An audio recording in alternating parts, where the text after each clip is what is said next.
Приветствую, вы на канале Реалистик PES. Кажется, что я сломал eFootball 2022, но обо всем по порядку.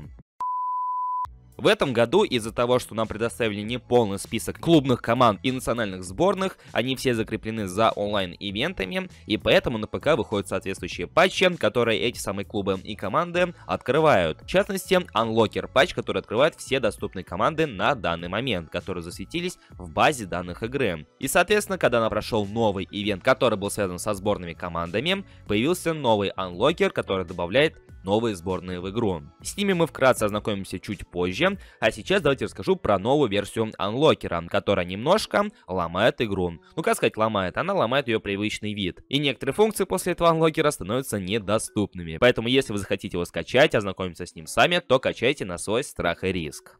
Принцип этого анлокера работает точно так же, как и предыдущего. Вам нужно скачать лишь один файл, сделать бэкап его оригинала и просто заменить в папке с игрой. После чего у вас в товарищеских матчах в eFootball 2022 открываются все доступные команды и сборные. Однако, если раньше это не приводило к сбою работы игры, то теперь это вполне распространенная практика. Таким образом, после установки данного патча у вас становится недоступными выбор составов. В том плане, что тактика не работает. И если вы попробуете заглянуть в состав команды, то игра банально зависнет. Поэтому, выбирая команду или сборную, вы не сможете настроить ее состав, тактику и все в таком роде.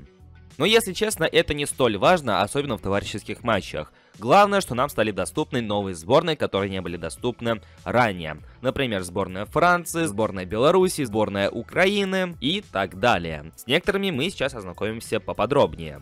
Помимо национальных сборных, данный Unlocker открывает еще и Тайваньскую лигу. Но будем честны, кому вообще сдалась эта Тайваньская лига? Правильно, никому. А поэтому забываем про существование данного факта. Ну а что касаемо сборных, вы их наблюдали в прошлом ивенте, который, как я говорил ранее, был посвящен национальным сборным. Но так или иначе, в онлайн-матчах рассмотреть лица было практически невозможно. И сейчас мы этим как раз таки и займемся. На своих экранах вы наблюдаете фейсы сборной Украины и сборной Беларуси. Я не буду останавливаться на каждом фейсе поподробнее, просто дам краткую характеристику.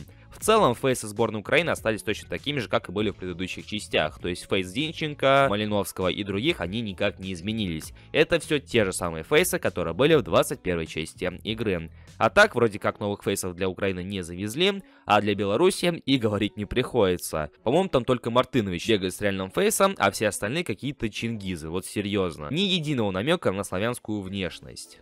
Но если не заострять внимание на фейсах, то на самом деле здорово, что сборная Украины и Беларуси сохранили свой прежний вид, а в частности официальные логотипы федерации и их настоящие формы.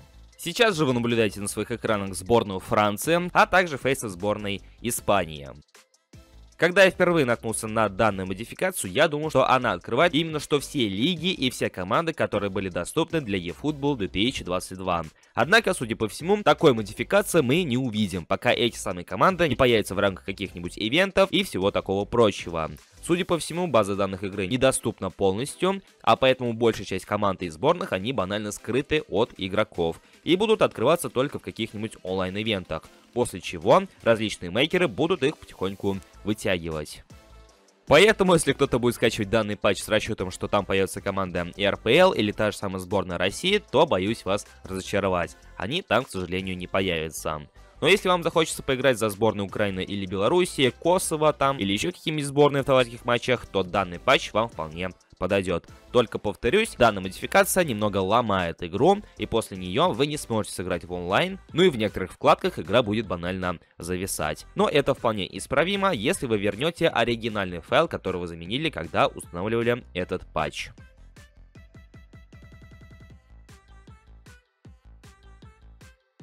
Ну а на сегодня у меня все.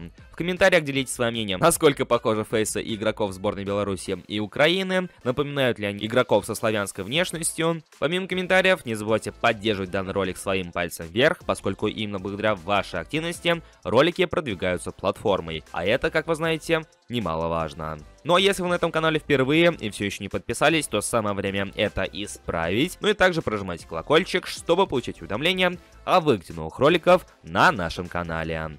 У меня же на этом все. Я всех благодарю за просмотр и желаю всем удачи. До скорых встреч, друзья!